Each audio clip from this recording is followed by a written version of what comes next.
پہلا جو عین ہے وہی پہلا امام ہے، پھر اس کے بعد لام کا جو اہتمام ہے، کلمہ وہ لا الہ کا ہے، لا کلام ہے، اور میم وہ کہ جس پہ امامت تمام ہے، دونوں جہاں کی آخری سرحد تلک ہے علم، پھیلا ہوا علی سے محمد تلک ہے علم، انا مدینۃ العلم وعلی بابها، علم کا شہر ہوں میں،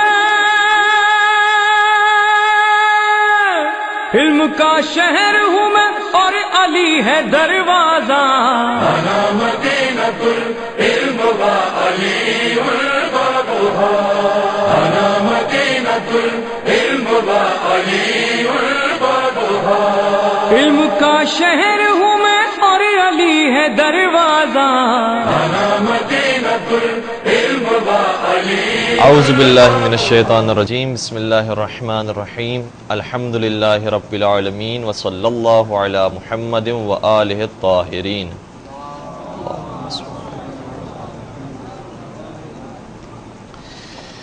چھٹے امام کے زمانے تک جو حوض علمیہ کی صورتحال تھی وہ بیان ہو چکی ہے، اور چھٹے امام کے دور تک جو حوض علمیہ کی صورتحال بھی بیان ہوئی، اس سے آپ خود یہ نتیجہ نکال سکتے ہیں کہ جب حوضے کا آغاز ہوا تھا تو اس کی کیفیت کیا تھی، اور کس طریقے سے تبلیغ کا سلسلہ اور درس و تدریس کا سلسلہ ہوا کرتا تھا۔ یعنی رسول اکرم کے زمانے میں جب تبلیغ کا آغاز ہوا ہے تو اس کا انداز مخفیانہ تھا، چھپ کر تبلیغ کی جاتی تھی اسلام کی، چھپ کر دعوت دی جاتی تھی اسلام کی، اور چھپ کر عقل اور منطق کی باتیں ان کو سمجھائی جاتی تھی۔ اس کے بعد رسول اکرم نے ہجرت اختیار فرمائی اور وہاں پر ایک مسجد قائم کی، اور اسی مسجد کے اندر حوضہ تیار ہوا، اور اسی مسجد کے اندر ہی درس و تدریس کا سلسلہ جاری تھا۔ پھر اس کے بعد رسول اکرم کے زمانے میں فقط رسول اکرم ہی تھے کہ جو مبلغ اعظم کے طور پر مانے جاتے تھے، گرچہ باقی زمانے میں بھی حقیقت میں دیکھا جائے تو امام وقت ہی وہ ہوتا ہے جو مبلغ اعظم ہوتا ہے، لیکن ظاہری اعتبار سے بعد میں آنے والے زمانوں کے اندر دوسرے افراد بھی وہ تھے کہ جو امام کے مقابلے پر کھڑے ہو کر تبلیغ کر رہے تھے، اور مقابلے پر کھڑے ہو کر وہ بھی درس دے رہے تھے، جیسا کہ امام حسن اور امام حسین کے زمانے میں جاری تھا۔ اور پھر آپ نے دیکھا کہ تبلیغ کا انداز پھر بدل گیا چوتھے امام کے زمانے میں، کہ جس طریقے سے امام حسن اور امام حسین ایک مسند پر بیٹھ کر درس دیا کرتے تھے، چوتھے امام کو موقع نصیب نہیں ہوا۔ تو جب موقع انسان کو نہ ملے تو پھر یہ مطلب نہیں ہوتا کہ پروردگار نے ہم سے ذمہ داری اٹھا لی، اب ہماری ذمہ داری صرف نماز کی حد تک رہ گئی ہے، ہماری ذمہ داری صرف گھر میں اپنے اعمال اور اپنی عبادات کی حد تک رہ گئی ہے، بلکہ پھر انسان کو سوچنا پڑتا ہے کہ ایسے ماحول کے اندر پھر تبلیغ کیسے کی جائے۔ اور امام نے مختلف طریقے ہمیں سکھائے ہیں کہ اگر ایسا زمانہ آ جائے جب تمہارے پاس کوئی ممبر موجود نہ ہو، کوئی کرسی موجود نہ ہو، کوئی مسند موجود نہ ہو، تمہارے افراد موجود نہ ہو جو درس کو سننے والے ہوں، تو پھر ایک طریقہ یہ ہے کہ تم پروردگار سے راز و نیاز کرو، دعائیں مانگو، اور لوگ یہ سمجھ رہے ہوں گے کہ تم پروردگار کو پکار رہے ہو، جبکہ تم پروردگار کو پکارنے کے ساتھ ساتھ لوگوں کو بھی درس دے رہے ہوں گے، اور لوگ تمہاری دعاؤں کے اندر شریک ہوں گے۔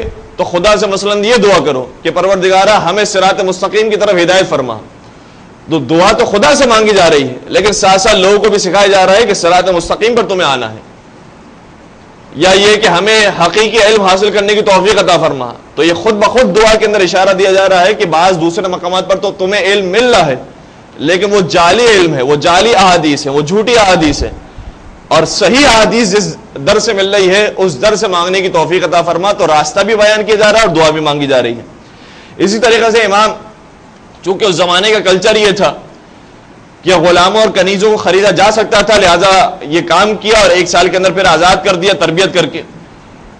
تو آج کے زمانے میں بھی انسان اپنے گھر کے اندر لائبریری کی صفائی کے لیے، اپنے گھر کی صفائی کے لیے، اپنے گھر کے کام کاج کے لیے کسی ملازم کو رکھتا ہے، تو کیا اتنی صلاحیت اس کے اندر موجود ہے کہ اس کی تربیت بھی کر سکے، اور تربیت کرنے کے بعد پھر دوسرے ملازم کو رکھے؟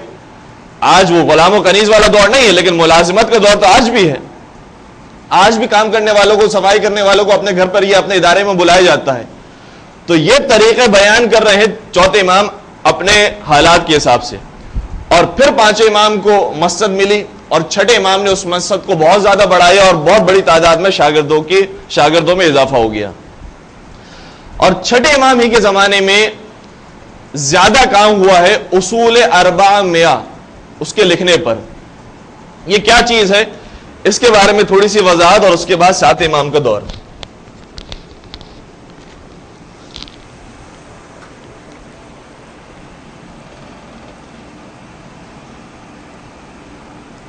اصول 400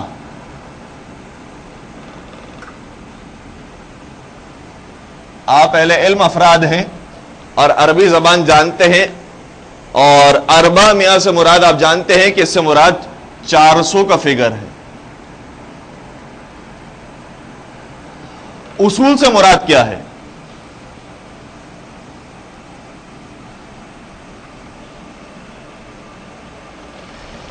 اس اصول کا ترجمہ بیان کرنے سے پہلے ایک نقطے کی طرف میں اشارہ کروں گا کہ کئی سارے الفاظ عربی زبان میں اور اردو زبان میں بھی مثالیں ہیں، لیکن عربی زبان میں زیادہ انسان مغالطے کا شکار ہو جاتا ہے کبھی کبھار.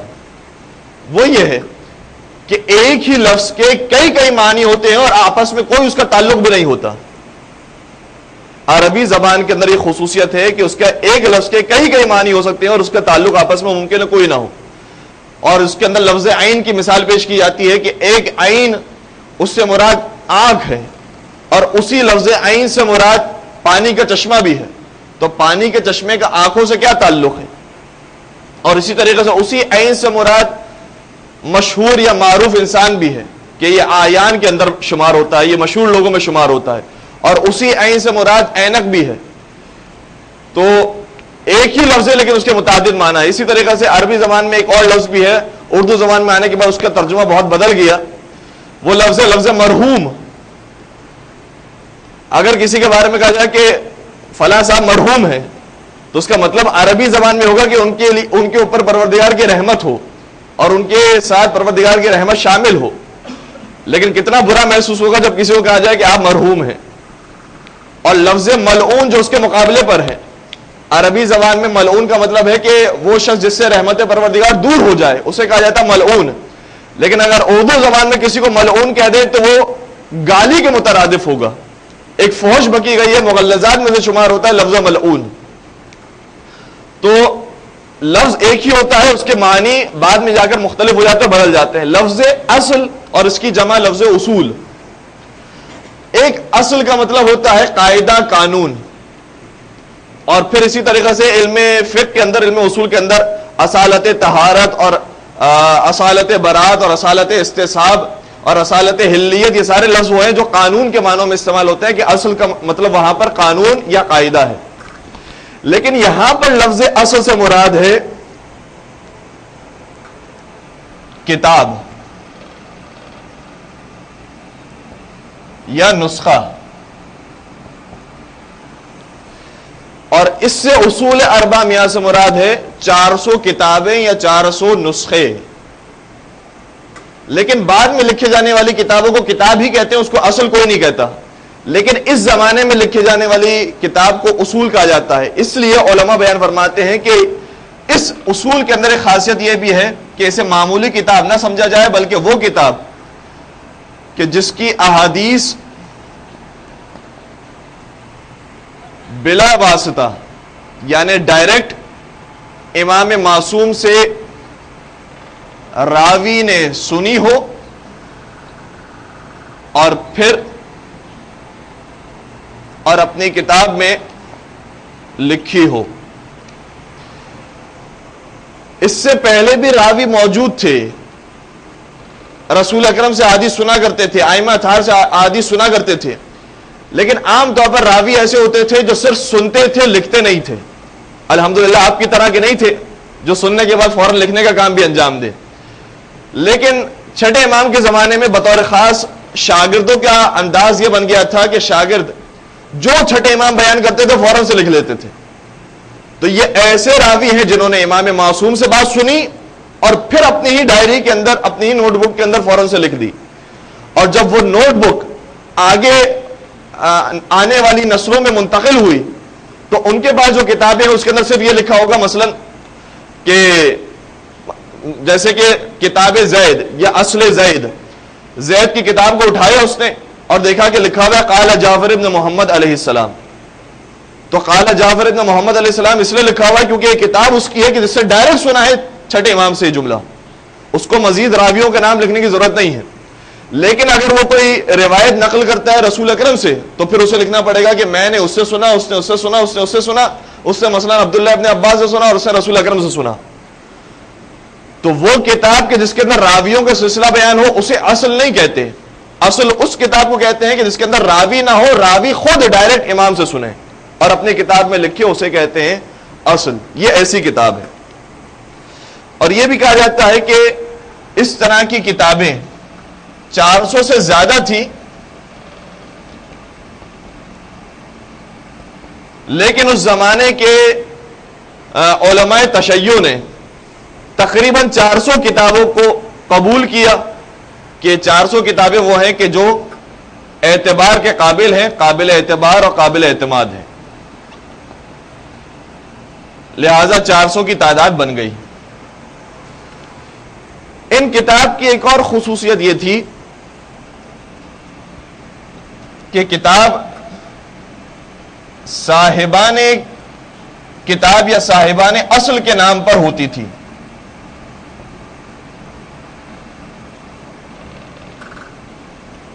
اور صاحبان اصل سے مراد آپ راوی بھی سمجھ سکتے ہیں کہ راوی کے نام پر یہ کتابیں ہوتی تھی.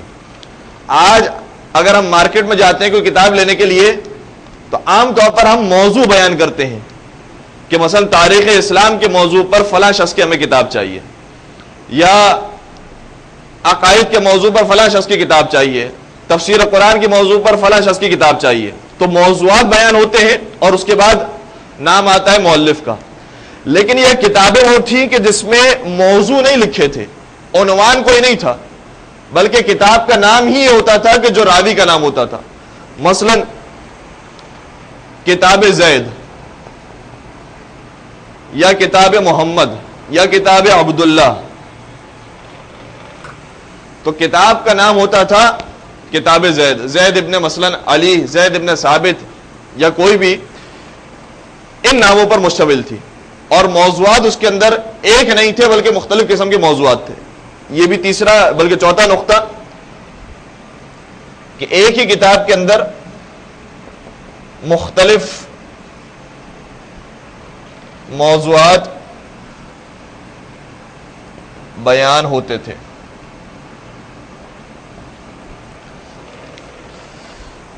مثلا کتاب زید کے اندر قرآن کے بارے میں بھی کوئی حدیث مل جائے گی جو امام نے قرآن کے بارے میں بیان فرمائی ہو، امامت کے موضوع پر بھی مل جائے گی اسی کے اندر، توحید کے موضوع پر بھی مل جائے گی، قیامت کے موضوع پر بھی مل جائے گی، نماز روزہ زکوٰۃ کے موضوع پر بھی مل جائے گی، ماہ رمضان کے اندر یہ دعا مانگو یہ بھی مل جائے گی، شعبان کے اندر فلاں دعا پڑھو کو یہ بھی مل جائے گی، اور مثلا امام کے روزے پر جاؤ تو اس طریقے سے ان کو زیارت پڑھو اور وہاں جا کے اس طریقے سے سلام کرو یہ بھی مل جائے گا. تو مختلف موضوعات ایک ہی کتاب کے اندر ہوا کرتے تھے، لیکن یہ ساری کی ساری روایتیں وہ ہوتی تھی جو امام سے مستقل انہوں نے حاصل کی تھی. ان کے موضوعات معمولاً کیا ہوتے تھے؟ کتابوں کے اندر کس قسم کے موضوعات ہوتے تھے؟ موضوعات کے اندر احکام، واجب احکام اس کے اندر ان کتابوں کے اندر بیان ہوتے تھے، یا سنتوں کا تذکرہ ہوتا تھا، مستحبات کا تذکرہ ہوتا تھا، یا ادعیہ یعنی دعائیں اس کے اندر لکھی ہوتی تھی، یا عقائد کے موضوع پر مثلا اس کے اندر چند ایک احادیث ہوا کرتی تھی،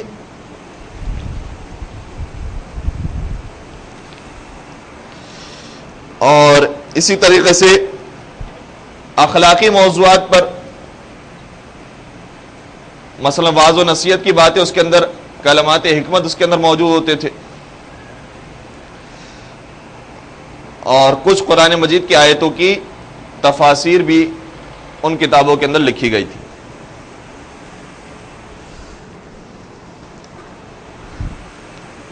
اب جو حقیقی سوال اور اصل سوال بنتا ہے جو ہمارے آپ کے سب کے ذہنوں کے اندر یہ بات سننے کے بعد موجود ہوتا ہے اور آتا ہے کہ کیا آج یہ اصول اربع میں ہمارے پاس موجود ہے اور ہمارے ہاتھوں میں موجود ہے یا نہیں ہے؟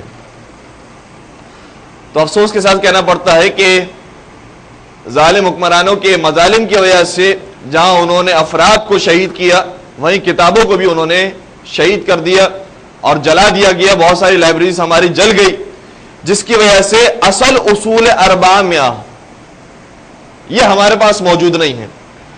البتہ کتب اربعہ کے اندر جو اکثر احادیث آئی ہیں انہوں نے رکھا ہے, اور کتب اربعہ کے اندر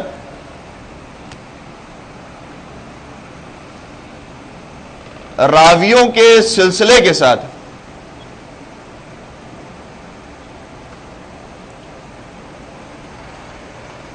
ان احادیث کو محفوظ رکھا گیا.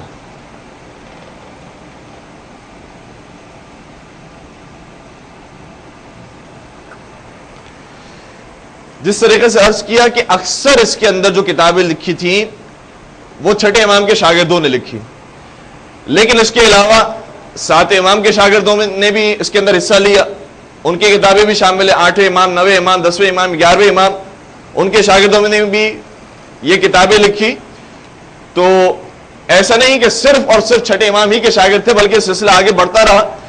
تقریباً یہ پھر جس طریقے سے بیان ہوا کہ 400 کی تعداد میں پہنچ گئی, اور جب سن 260 ہجری کے اندر 11ویں امام کی شہادت واقع ہوئی تو تقریباً 100 سال بعد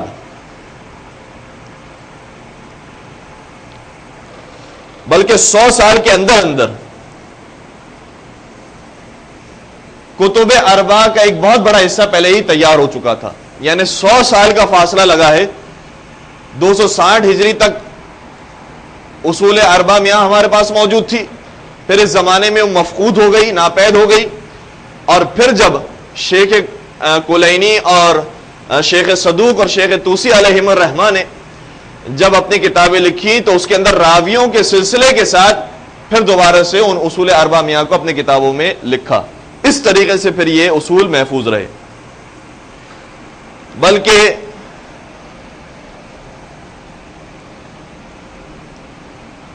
شیخ توسی نے اور شیخ نجاشی نے اپنی رجالی کتاب کے اندر, یعنی اس زمانے میں وہ بتا رہے ہیں, شیخ توسی جو 100 سال بعد کے عالم دین ہیں, وہ اپنی کتاب میں بتا رہے ہیں کہ انہوں نے تقریباً 80 اصول کو اپنے پاس لکھا ہے ناموں کے ساتھ. تو 400 میں سے 80 اس زمانے میں بھی موجود تھے. اور اس کے بعد کہا جاتا ہے کہ آج کے دور کے اندر ان اصولوں کی تعداد جو خالصتاً اس زمانے کے لکھے گئے تھے ان کی تعداد 26 کے قریب ہے جو باقی رہ گئی.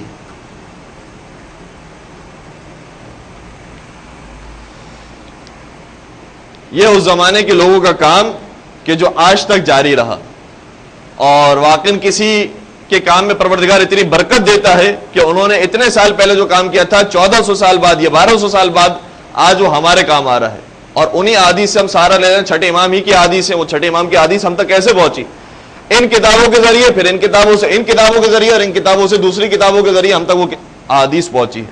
تو جو کام ان شاگردوں نے کر لیا وہ آج تک باقی رہا. اسی طریقے سے شاید ہم اور آپ کچھ کام کر کے جائیں تو وہ 1000 سال تک باقی رہے, اور 1000 سال بعد جو نسلیں آنے والی ہیں پھر وہ ہمیں یاد کریں کہ انہوں نے جو کام کیا تھا جس کی وجہ سے ہمارے ائمہ کی احادیث اور ہمارے ائمہ کے اقوال اب تک باقی رہے.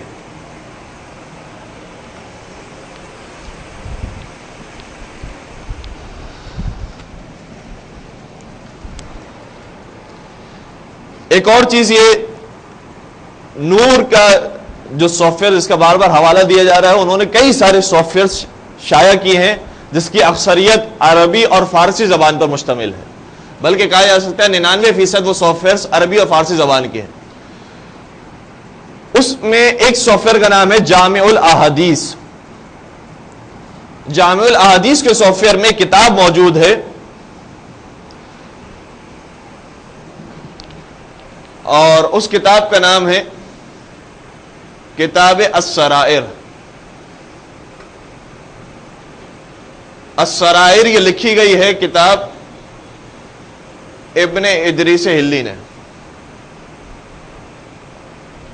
اور ان کا تذکرہ پہلے ہی درس کے اندر آیا تھا, یا پہلے یا دوسرے درس کے اندر, کہ یہ وہ عالم دین ہے جنہوں نے حوضہ ہلہ کی بنیاد رکھی, شہر ہلہ کے حوضے کی بنیاد رکھی تھی ابن ادریس ہلی نے. انہوں نے اپنی کتاب السرائر کے آخری باب, جس باب کا نام ہے مستطرفات, اس باب کے اندر ان اصول کا تذکرہ کیا ہے. تقریباً 20 کے قریب وہ کتابیں اور نسخے ہیں کہ جس کا تذکرہ انہوں نے اس باب کے اندر کیا ہے. اگر کوئی دیکھنا چاہے تو وہ اس سافٹ ویئر کی مدد سے دیکھ سکتا ہے. اور باقی یہ بھی جو معلومات آپ کی خدمت میں عرض کی گئی ہیں, اس میں سے بھی کچھ معلومات الحمدللہ ویب سائٹ پر بھی کافی لوگوں نے کام کیا ہے, اور بالخصوص فارسی زبان میں بہت زیادہ کام ہوا. فارسی زبان ہی کی ایک سائٹ وکی فقہ FEQH.IR,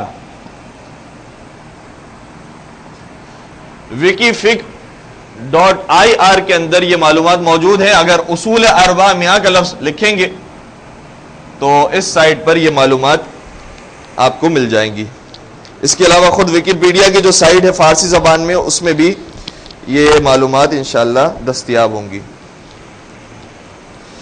بلکہ ویکیپیڈیا میں بھی جو کام کیا گیا ہے وہ بڑا خوبصورت کام ہے, اور بڑے عقل مندی سے انہوں نے کام کیا. وہ کام یہ کیا ہے کہ جب انگلش میں ویکیپیڈیا کی سائٹ آپ کھولیں گے تو جو انگریزوں کے نظریات ہیں وہ آپ کو ملیں گے مثلا اسی ہیڈنگ کے نیچے, اور یہی ہیڈنگ اگر انسان فارسی زبان میں کھولے گا تو اسے شیعوں کے نظریات ملیں گے, اور اردو زبان میں کھولے گا تو اہل سنت کے نظریات ملیں گے, کیونکہ وہ جانتے ہیں کہ فارسی زیادہ تر بولنے والے تشیع ہوتے ہیں, اردو بولنے والے زیادہ تر اہل سنت ہوتے ہیں, انگریزی بولنے والے زیادہ تر غیر مسلم ہوتے ہیں. تو انہوں نے زبانوں کے ساتھ ساتھ اس بات کی بھی رعایت کی ہے کہ کس مذہب سے تعلق رکھتی ہے زبان. لہٰذا جس زبان کے اندر انہوں نے اس بات کو ڈسکس کیا ہے تو ساتھ ساتھ انہی کے عقائد میں اس زبان کے بارے اس ٹاپک کو ڈسکس کیا ہے جس زبان میں وہ ٹاپک بیان ہوا ہے.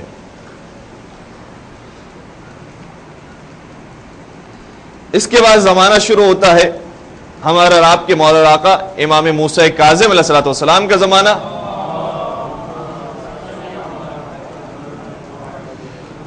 اور اس زمانے کے اندر ایک کام یہ ہوا, منصور دوانقی نے چھٹے امام کو زہر دے کر شہید کر دیا. مدینے کے اندر چھٹے امام کی شہادت واقع ہوئی, اور منصور دوانقی نے اسی عرصے کے اندر جب شہادت کا واقعہ پیش آیا, اس سے 2 سال پہلے بلکہ عراق میں شہر بغداد کو قائم کرنا شروع کیا. منصور دوانقی مدینے میں شہید کرواتا ہے چھٹے امام کو, اور منصور دوانقی 2 سال پہلے یعنی 146 ہجری کے اندر بغداد کی بنیاد رکھتا ہے, اور امام کی شہادت ہوئی ہے 148 ہجری کے اندر. کچھ شہر جو خلفاء نے بنائے ان میں سے پہلا شہر حجاج ابن یوسف نے عراق میں بنایا تھا واسط, شہر واسط کے نام سے, جو اتنا مقبول نہیں ہے. واو علی الف سین توئیں, شہر واسط. اس کے بعد ایک خرابے اور جنگل کے اندر منصور دوانقی نے شہر تعمیر کروایا, اور محل پہلے تو اپنا تعمیر کروایا وہاں پر. اس شہر کا نام ہے شہر بغداد. وہاں کوئی آبادی نہیں تھی, وہاں لوگ نہیں رہا کرتے تھے, ایک نیا شہر آباد ہونے جا رہا ہے, شہر بغداد. اور اس کے پھر تقریباً 100 سال بعد پھر ایک اور شہر آباد کروایا متوکل عباسی نے, اور اس شہر کا نام ہے شہر سامرہ. اور وہ بھی پہلے وہاں پر کوئی رہائش اور کوئی آبادی نہیں تھی, یہ متوکل عباسی نے آباد کروایا. اور اس زمانے میں جو شہر بنائے گئے وہ آج بھی یہ 2 شہر کم از کم ابھی بھی قائم اور دائم ہیں.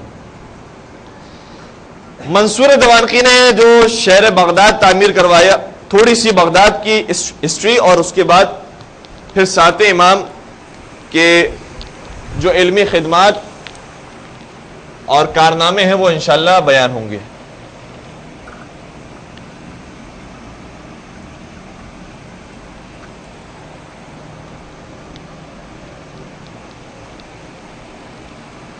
اگر صلوات پڑھ لی جائے تو اس میں کوئی مذائقہ نہیں ہوگا۔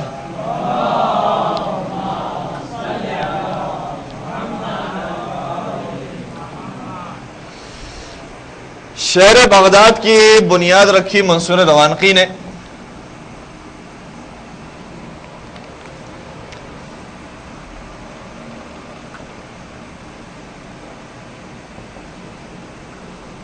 سن 146 ہجری کے اندر،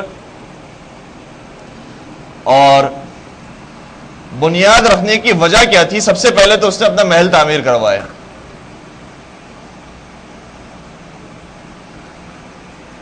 دارالحکومت تبدیل کرنے کی وجہ کیا تھی؟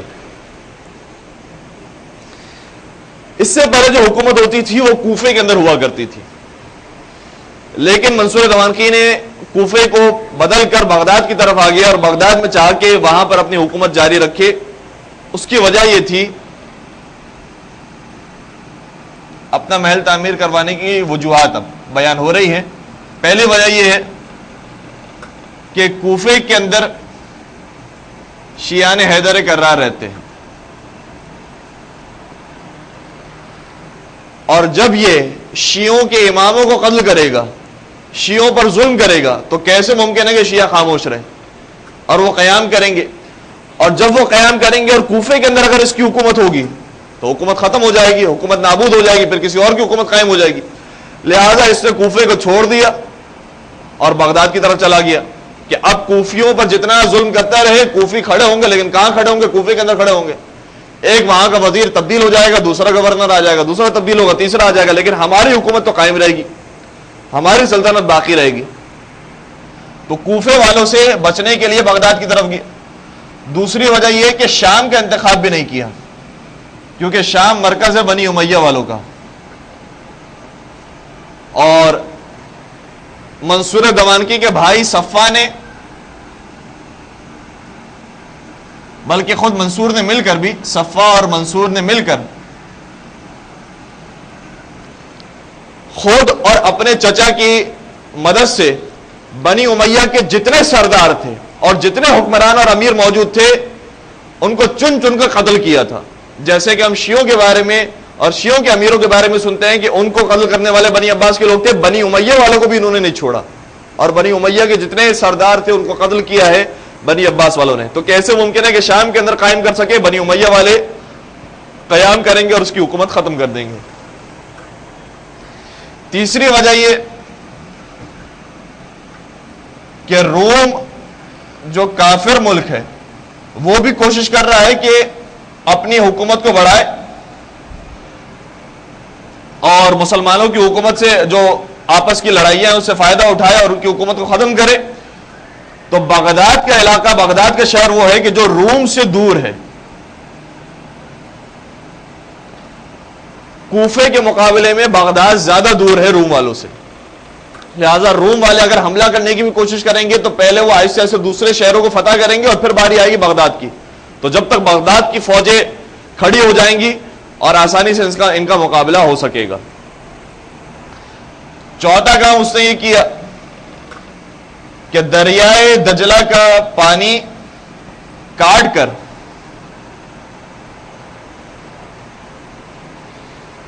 ملا دیا ایک دوسرے دریا سے، دوسرے چھوٹے دریا سے، جس کی وجہ سے بغداد میں آنے کا واحد راستہ بغداد کا پل تھا۔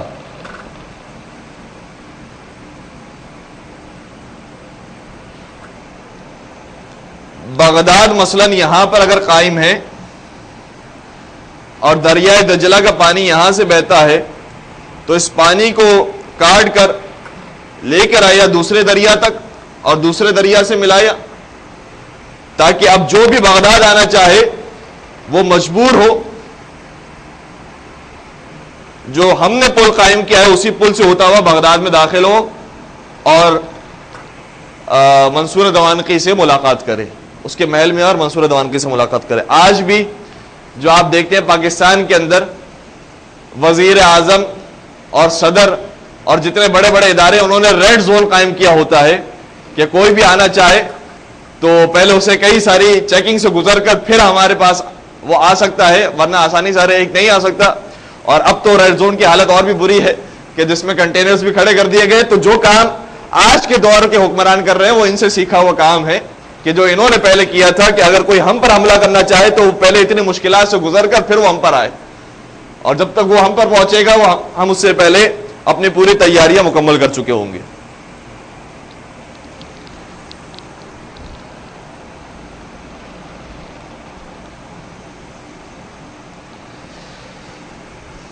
پھر بغداد میں محل تعمیر جو ہوا اس کا فائدہ یہ تھا کہ اپنی مرضی کے مطابق محل تعمیر کیا گیا، ورنہ جو پرانے خلفاء تھے، جو ایک محل تعمیر ہو گیا، جو ایک مکان تعمیر ہو گیا، وہ مرتا تھا، اس کے بعد والا خلیفہ اسی محل کے اندر رہا کرتا تھا، تو اس محل سے بہت سارے لوگ آشنا تھے، ان کو پتا تھا کہ اس کے دروازے کہاں کا کھلتے ہیں، اس کے کمرے کتنے ہیں، لہذا اگر کوئی پہنچنا چاہتا خلیفہ وقت کے پاس تو وہ آسانی سے پہنچ کر مثلا قتل کرنا چاہتا تو قتل کر سکتا تھا۔ لیکن یہ محل تعمیر ہو رہا ہے خود منصور کی مرضی سے، تو یہ خود ایک بہت بڑا فائدہ تھا بغداد میں محل کو تعمیر کروانے کا۔ پھر ابتدا کے اندر صرف منصور دوانقی کے مخصوص ساتھی اور فوج کے لوگ، صرف انہی کو اجازت تھی کہ وہ بغداد میں رہ سکتے ہیں۔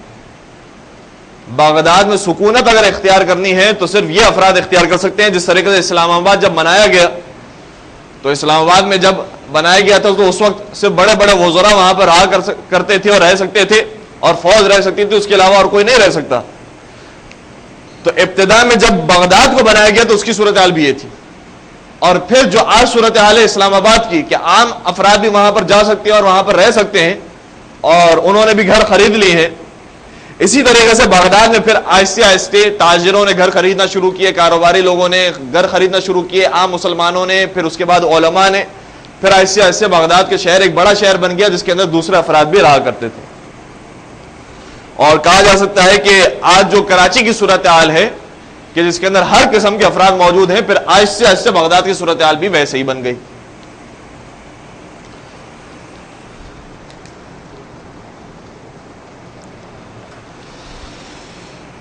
دو اور وجوہات، ایک وجہ یہ کہ بغداد کی آب و ہوا بہت اچھی اور مناسب تھی،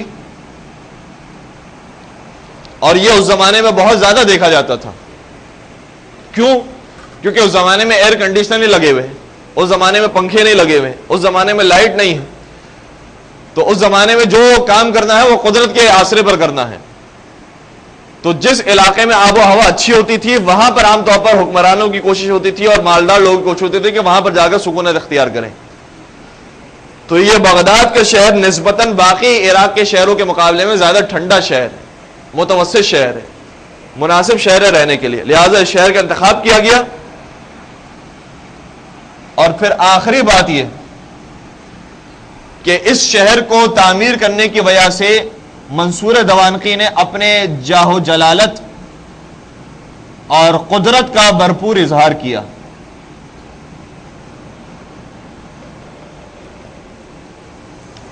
تاکہ جب بھی کوئی اس محل کو دیکھ کر جائے تو کہے کہ منصور دوانقی کسی عام شخص کا نام نہیں ہے، وہ اتنے بڑے شہر کے اندر اتنے عالیشان طریقے سے رہتا ہے، وہ مسلمانوں کا کوئی عام سا معمولی سا خلیفہ نہیں ہے کہ جس کو آسانی سے ہرایا جا سکے، اس کا محل بہت اونچا، بہت شاندار قسم کا ہے۔ تو لوگ جا کر مختلف علاقوں میں جب تعریف کریں گے تو منصور دوانقی کا مقام و مرتبہ ان کی ذہن کے اندر زیادہ آ جائے گا، اور منصور دوانقی سے ملتے ہوئے وہ خوف محسوس کریں گے، ہیبت محسوس کریں گے کہ اب اس سے آسانی سے ملاقات نہیں ہو سکتی۔ تو ہیبت بٹھانے کے لیے منصور دوانقی نے یہ کام کیا۔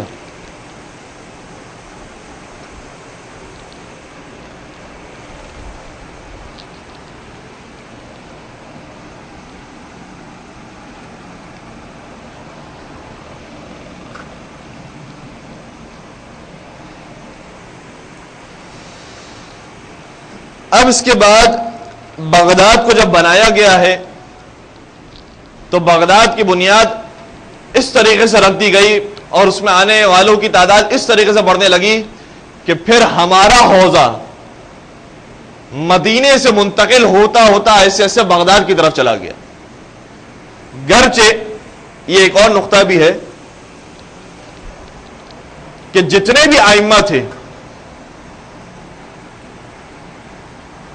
سب کی ولادت مدینے کے اندر یا مدینے کے پاس کسی گاؤں یا قصبے کے اندر ہوئی, اور ہم خلاصتاً یہ کہہ سکتے ہیں کہ ہمارے تمام ائمہ کی ولادت مدینے کے اندر ہوئی سوائے دو اماموں کے, ایک پہلے امام اور ایک آخری امام.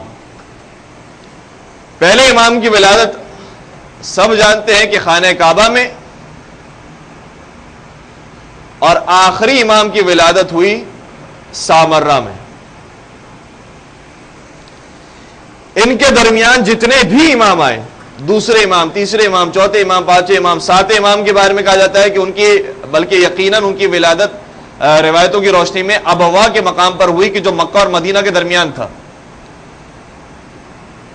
تو جتنے بھی امام تھے قریب قریب سب مدینے کے اندر پیدا ہوئے, لیکن آخری امام کی ولادت سامرہ کے اندر ہوئی اور اس کے بعد حوزہ مکمل طور پر منتقل ہو گیا بغداد اور عراق کے علاقے میں. اس کے درمیان کا پیریڈ جتنا بھی ہے وہ ہے ہمارا مدینے کا حوزہ.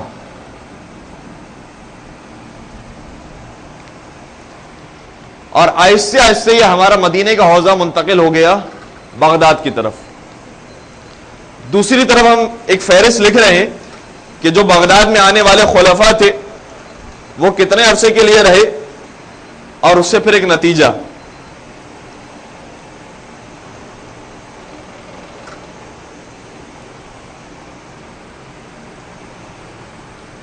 شروع کرتے ہیں منصور دوانقی سے.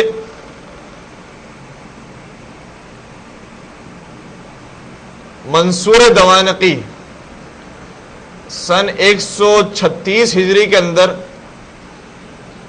اپنے بھائی کے مرنے کے بعد حکومت پر قابض ہوا اور اس دنیا سے دار فانی اور باقی کی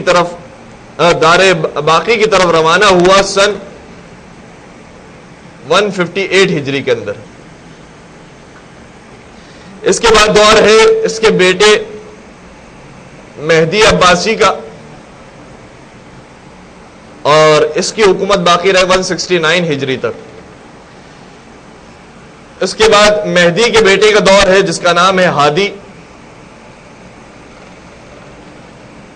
اور اس کی حکومت صرف 1 سال چلی اور پھر حکومت آ گئی ہارون الرشید کے پاس, اور ہارون الرشید کی حکومت پھر 23 سال تک باقی رہی.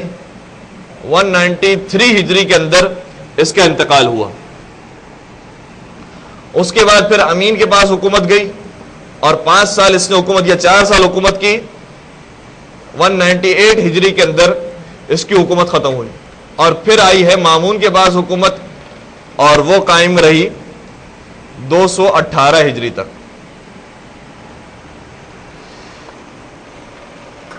یہ جو تفصیل بیان کی گئی ہے, اس تفصیل بیان کرنے کا ایک مقصد ہے. مقصد یہ ہے کہ جو نام ہم نے لکھے ہیں اب تک, منصور, مہدی, ہادی, اور کہا جا سکتا ہے کہ ہارون اور امین اور مامون کا نام بھی ہم یہ کہہ سکتے ہیں کہ اس کے اندر شامل ہے, یہ سارے نام وہ تھے کہ جو ان کے اصلی نام نہیں تھے.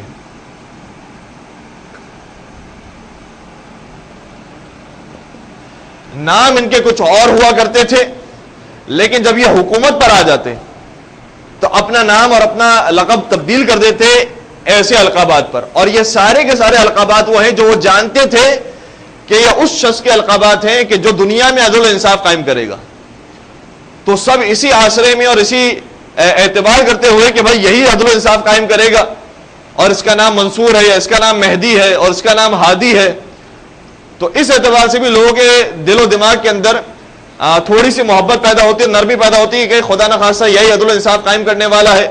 اور کہا بھی گیا ہے کہ جو اس کے مقابلے پر آئے گا اور ظلم کرے گا اسے تلوار سے قتل کر دیا جائے گا.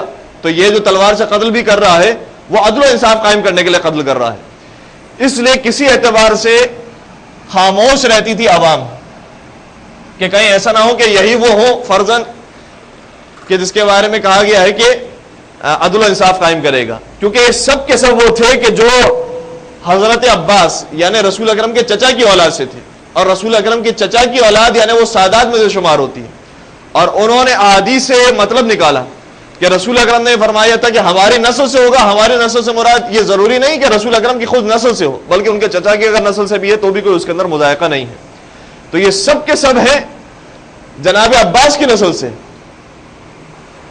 اور پھر اپنا نام اس اعتبار سے انہوں نے تبدیل کیا کہ لوگ یہ سمجھیں کہ ہم ہی عدل و انصاف قائم کرنے والے ہیں اور ہماری حکومت کا ساتھ دیا جائے۔ پھر اس کے اندر ایک اور نتیجہ یہ ہم نکالتے ہیں کہ جس نے حکومت کی 20 سال تک، کم از کم جس نے 20 سال تک حکومت کی، اس کا نام بھی زیادہ مشہور ہوا، اس نے پھر لوگوں پر آسانی سے مظالم بھی ڈھائے، کیونکہ ایک مرتبہ جب حکومت قائم ہو جاتی ہے کسی شخص کی، شروع میں مشکلات ہوتی ہیں، 4 5 سال 8 سال مشکلات ہوتی ہیں، اس کے بعد پھر ایک نام ہو جاتا ہے، معروف ہو جاتا ہے انسان، پھر جو وہ کام کرنا چاہتا ہے کوئی مسئلہ نہیں ہوتا۔ تو 20 سال تک جس کی کم از کم حکومت قائم کی ہے، وہی افراد وہ تھے کہ جنہوں نے ہمارے اماموں کو بھی شہید کیا ہے۔ آپ دیکھیے گا منصور دوانقی کی حکومت 20 سال سے زیادہ قائم رہی، لہذا یہ شہید کرنے والا ہے چھٹے امام کو۔ اس کے بعد ہارون الرشید کی حکومت قائم رہی 23 سال تک، یہ شہید کرنے والا ہے 7 امام کو۔ اور پھر مامون الرشید کی حکومت رہی ہے 20 سال تک، اور یہ شہید کرنے والا ہے 8ویں امام کو۔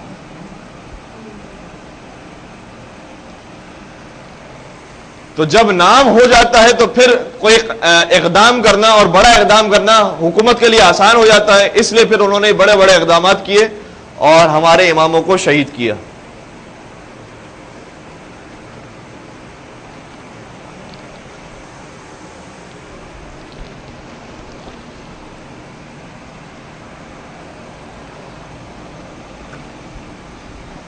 ایک اور درود پڑھ دیجیے گا محمد و آل محمد پر۔